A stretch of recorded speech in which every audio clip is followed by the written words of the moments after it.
got to England, and I had great interest in aerial combat. There was a fellow by the name of Screwball Burling, who was an RAF pilot, and he was one of the greatest deflection shooting experts in combat, I'd guess. And he was the hero of Malta in the RAF. So you said the greatest what? Deflection? Deflection shooting. What is that? That means that when you're coming in on an aircraft, if you're on his tail, you've got zero deflection. If he's in a turn, now you've got to move your aim point out in front of that airplane. Got it. And you've got what they called a 100 mil sight, which was I've forgotten now, I guess, but it was about so many inches per 1,000 feet. And on radii, you'd say if you're in a 30-degree turn, you might put one radii or radii and a half in front of him, and it's all eyeball. 90 degrees, you're out maybe 7 radii, way out here. And so that's deflection shooting. Now, this is before we got the gyro sight, which we never got in the P-38, but the 51's got the gyro sight that computed that for you. So you'd put the size of the airplane would be put into the sight by a little slide thing. And that adjusted your sight on your reflector. And so then you'd put the pipper right on the aircraft, and the sight would compute Got it. the leads necessary to hit it. So anyway, I had studied those angles off. An hour before you go to sleep, after you go to bed, you're doing computations on how many radii lead from what position, whether you're going up or going down or sideways or whichever way you want to go. But all set for aerial combat. I get to England, and all of a sudden I'm in the 9th Air Force. Now this is the Mud Air Force and the support of the ground troops and all operations, usually at fairly low altitude. So you're calling them the Mud Air Force? Is that what you said? Yep. And that's delineating that these guys are working with the ground troops and you're flying low, and the dream of aerial combat is not so much there right now. That's right. No, the 8th Air Force is the glamour Air Force has got you guys must have been all ears, though. I mean, you talked about Screwball, but the RAF pilots that had fought the Battle of Britain. I mean, were you guys getting lessons learned from them, and were they actually directly teaching you guys at all? They talked to us. We didn't have any formal instruction from them, but conversations, and usually at the bar, at the O Club, or Officers Club as we called it. I got two good points.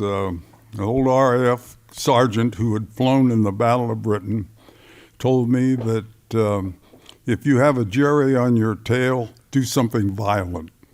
He said, doesn't make any difference what it is, just make sure it's violent. And the second thing was keep your eye on his exhaust, because that's the first indication you're going to get of what he's trying to do. And I thought those were 2 good points, and I used them a couple times. Yeah, the violent piece, I mean, you could apply that to really many situations in life where, we see people and they're in a bad position in life. They need to do something violent to move out of that situation, That's not just sit right. there and wait for something to unfold. That was not only air combat. That went to a lot. Yeah. And that's interesting about watching the exhaust, because you'd see a change of like a plume come out of the exhaust, or you'd see the exhaust cut off, and you'd know what type of maneuver they were going to do. Yep. Whether he's trying to pull a fast one and yank the power off, and you overrun him and he shoots you down. But the Mud Air Force, that came along. We began to realize just how much help we were to the ground forces, and it was pretty primitive. I'm covering a lot of area here in a big in a relatively short time. But we had no navigational radio. We had 4-channel VHF. That meant that usually we could talk amongst the squadron, but the word was don't be an earache squadron, don't talk on the RT. Yep. Stay off it. We had that same philosophy in all my SEAL platoons and SEAL task units. Stay off the radio. Yep. And now you're trying, we're doing ground support. They'd give us coordinates on the chart. Now you gotta go out and find it, and it's all eyeball. So when you're eyeballing the ground and you're looking for ground targets, you're wide open in your six o'clock position. So, would you fly with multiple people or multiple aircraft so someone had the duty of watching the rear? Yes, we did. In fact, I got the duty several times. What we did, we usually flew as a squadron. Sometimes we'd fly as a group with 3 squadrons. Usually we'd try to put up at least 12 aircraft as a squadron. Max would be maybe 4 flights of 4, 16. And so to answer your question about being attacked from the rear and so forth in the 6 o'clock, the Germans developed a tactic against the tactical aircraft, which we were, and they started vectoring their fighters in with ground control radar, and your first indication was all of a sudden you had a swarm of enemy aircraft at your 6 o'clock. And in early August of 44, one of our sister groups, P-38 group, 9th Air Force, lost a half a squadron. They got hit, and they were surprised. And so we thought, well, boy, we better do something about that. So we started putting a couple experienced people, instead of putting your first mission fellow in the rear end, Purple Heart Corner, we called it, let him drag along. We thought, well, let's put somebody back there that's going to have a little experience anyway. And so we did that. And I drew one of the first missions back there, and sure enough, here they came. And I spotted them and called the break and made the break. The squadron kept on going. And the break is you're saying, hey, I'm going to break off from the squadron right now, or someone needs to come with me, or we need to face this other issue over here. We got a bunch of enemy aircraft coming. That's what calling the break is? Call your break. When you call the break, whoever spotted the aircraft leads the break, because you don't want to lose them. You can't take, if you see them, you got to keep your eyeball on them, or you're going to lose them. And so you call the break, you make your break into them from whatever position they're coming from. The squadron then will break with you. And so all aircraft are now turning into the enemy. And probably an experienced air-to-air combat group, that was just a normal procedure. Our 9th Air Force guys, we didn't do much of this. And so when I called the break, I made the break, and all of a sudden I'm by myself. The squadron kept on going. And now whether they didn't hear me or whatever, I have no idea.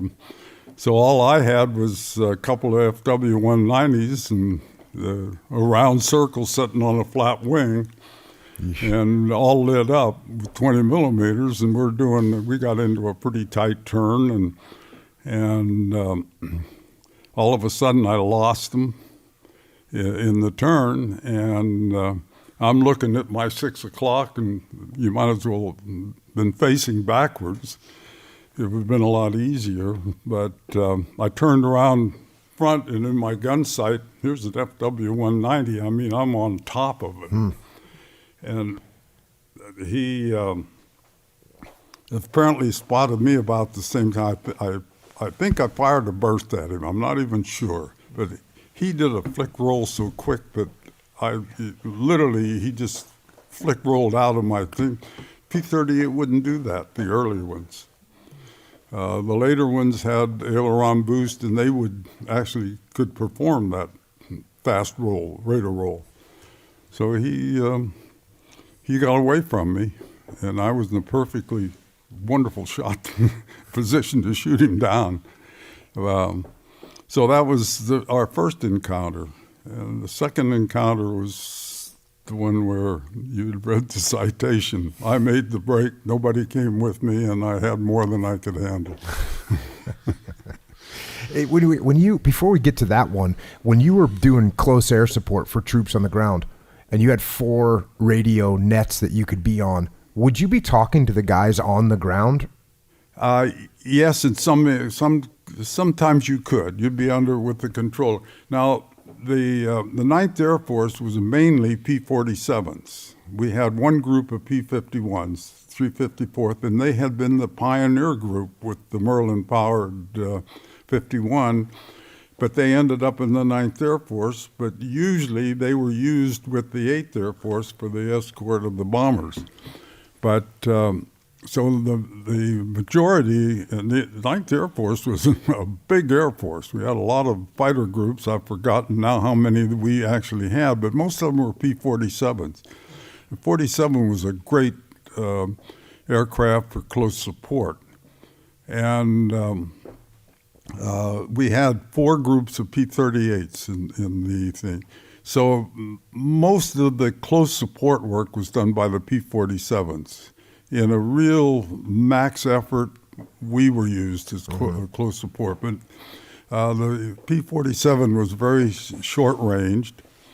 38, we had a lot of range. We could carry a larger bomb load than either the 47 or the 51. Actually, the 38 could carry 2 2,000-pound bombs. So that's 4,000 pounds, and you're up in B-17 country with that. So we couldn't always get them. Usually we could find some 1,000-pound, but normally we'd carry 2 500s. I like the 1,000 because the bigger the bang is, the less chance you have to go back and do it again. And when you went back to do it again, they're waiting for you. And so up until that point, that was kind of your primary mission, and was going in and hitting railway stations or munitions factories? Armed reconnaissance, anything that moved. And if you couldn't find anything you moved, you try to shoot the insulators off the high tension lines. So anything you could get. There was no problem finding targets. And different from the 8th Air Force, we were over the target area in a relatively short time, so they were shooting at you most of the time. How long did you arrive in England before D-Day actually happened? Just a short time before D-Day, and I've forgotten the exact date that we did arrive in England. And had you flown missions before D-Day started? No. So your first missions were actually right after D-Day. Area. And the 38s, because they were so easy to recognize in the air, we were assigned the channel. We flew top cover for the channel, all the shipping and everything between England and the beachhead. And at that time, it became very apparent that the reason we had been rushed through training into England was they anticipated heavy losses. We expected the Luftwaffe to really show during the invasion. They didn't. I think you've read that there were I think they had 2 sorties over the beachhead on D-Day. And we anticipated that there would be a large effort against the channel with all the shipping. I mean, you could probably walk across the channel with a number of ships that were there. This tremendous target, Luftwaffe didn't show up. So most of like my group, the D-Day missions were pretty boring. When D-Day was about to go, I mean, it's every single person. You guys must have absolutely known that what you were about to do was going to be one of the most epic undertakings of the modern history. Oh yes, it was 100%. You guys all knew that, and it was well. Every little by road in England was jammed with equipment, and it's funny. Coming back to some of the things we hear today about our country, in 1940, 41. 1940, I was up in Chehalis, Washington, and we were flying those old O-38s. We had two brand new airplanes from North American, O-47s, had 1,000 horsepower, great aircraft, not worth a damn in combat. But we knew that we were, again, working with the ground troops, and we would fill little paper sacks with with flour, and that was our bombing. We'd attack them at the bridgehead and throw toilet paper out, and these little sacks full of flour. And if you draped toilet paper over a bridge on the Nisqually River, the infantry couldn't use it anymore, so they had to get across the river some other way. And mortars. Cross 2x4s served as a mortar. Cavalry on horses. They got lost. We had to go look for them. Now that's in 1940. In June 44, as far as you could see, is American-made equipment. Everything. Not only what we were carrying, but we supplied the British and everyone else. And this magnificent effort by this magnificent country. And it's unbelievable when you think back. Just before D-Day, as I say, every little road was jammed with stored equipment. Can't imagine. It's a wonder the island didn't sink. But no, I've actually on a recent podcast I was talking about the fact that many of American, or at least as much of America's victories, in many cases have to be attributed to our ability to produce and make things, and America's incredible ability to, like you said, build such incredible equipment in such a short amount of time. It's epic. It really was. And we switched from isolation. Henry Ford was an isolationist, as I understand, and he turns around and builds a bomber plant that's turning out 6, 7, 8, 10 B-24s a day. Yeah. So this fantastic effort. But we all stood together in those days.